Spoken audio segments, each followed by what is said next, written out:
Kristina Dingindau. Ndakaberekwa ndakaremara. Asi ndaberekwa ndakaremara vabereki vangu vakazokwanisa kundiendesa kuchikoro kusvika ndasvika form 4. Saka ndine 5 O levels including English and religious studies nemaB. Saka ndapedza izvozvo ndakazoenda kusecretarial course ndikapasawo bookkeeping and accounts nearithmetic. Ndapedza izvozvo ndakazoenda kuruwa ndikanoita national certificate. Saka ndakapasa business administration, basic accounts, basic communication. Ndakapasa 4. Ndapedza izvozvo ndakazongogara nenyaya yekuti ndaishaya mabasa. Pamwe pacho ndichiti ndikatsvaga basa ndikawana basa panenge pasina pekugara. Saka panoti basa riripo asi pekugara hapana. Saka ndizoenda ndichienda kubasa ndichikwira kombi zvinenge zvininetsa. Pamwe pacho panofanira kunge pachiwanika pekugara ndinoshayiwa basa racho. Saka ndichibva ndangoona kuti beta ndiitise my extra lessons. Saka ndandichikumbira kuti dai ndawana pekugara pangu pekuti ndinenge ndakasununguka ndichiti ndinokwanisa kuitisawo my extra lessons ndiri panzvimbo yangu yakatambanuka.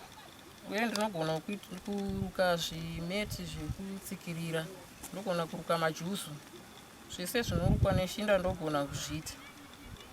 Asi ndinenge ndichida nzvimbo yakati tambanukewo. Kana kurera huku ndakamborera huku, ndokwanisa kurerawo huku ndichitotsvaira ndichitodzifidhawo, zvese izvozvo ndinokwanisa kuzviita. Asi ndiri kushaya bedzi mukana wekuti ndoita sei kuti ndiwane pekutangira kuti ndiite zvinhu izvozvo. Saka ndo chikumbiro chandiri kukumbira ichocho. Pandiri kugara izvozvo ndiri kugara nemuroora, mukadzi womwana womukoma wangu. Asi mwana womukoma wangu wacho akashayika. Panguva nemukadzi nevana. Saka iye ari kusangana nemachallenges ekuti anenge achida kurera vana kuvaendesa kuchikoro nekuvatsvagira chekudya. Saka inini ndienda tokumuremedzawo futi. Ndipo inini ndichitokwanisawo kuwanawo zvinondiraramisawo ndega ndichizviitira zvinhu zvangu ndega. Saka semunhu akaremara asi ndine kodzero yekutiwo ndiraramewo ndichizviitirawo zvinhu zvangu. Nemhaka yekuti kuremara hazvirevi kukundikana. Kune zvinhu zvaunenge uchikwanisa kuitawo, zvimwe zvaunozobatsirwa asi zvimwe unokwanisa kuzviitirawo wega. Saka unenge uchida kuti uve munhu akasununguka.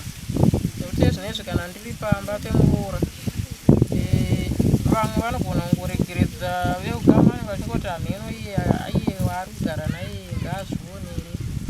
Asi kana ndiri pangu vekuti kana ndikaita dambudziko ndikadeedzawo hama dzangu dzinogona kuuya nekuti dzinenge dzichiziva kuti ndine pangu panonzi pangu. Saka ndo matambudziko andiri kusangana nawo panguva ineyi. Asi ndikawana mukana wekuti ndiite zvinhu zvangu ndinokwanisa kuzviraramira zvekuti handizogari ndichingokumbira nguva dzese. Ndinorwara nemaulcers. Saka maulcers iwaya anondikonzera kuti nditadze kudya zvekudya zvinochiwo nevamwe. Saka izvozvo zvinopa challenge kwaari zvakare muroora nemhaka yekuti iye anenge aine zvaanokwanisa kuwana. Saka inini kuti andiwanire zvinhu zvinenge zvinana raisi namaspageti haazokwanisa kuzviwana mazuva ese semunhu akatoremerwawo kudhara nemuroora. Kana mapiritsi ekuti ndirapwa haazokwanisa kuawana nekuti anenge akatoremerwawo. Chido anenge ainacho asi kuti azozvikwanisa zvese kuzvibhalansisa haakwanisi kuzvibhalansisa. Pandakabatwa maulcers muna 2015 ndakandanzi ndiende kunoongororwa nachiremba. Asi handina kuenda kubva ipapo 2015 kusvika iye zvino ndiri kungorarama ndichingorwadziwa. Mapiritsi handawani, mishonga handiwani. Ndatomboziva kuti maronda acho akamira sei kana kuti ari kuwedzera here handitombozivi. Ndinongorwadziwa sickness kati handitomborara nekurwadziwa nemaronda iwayo. Inoti kudii namba yenyu? 078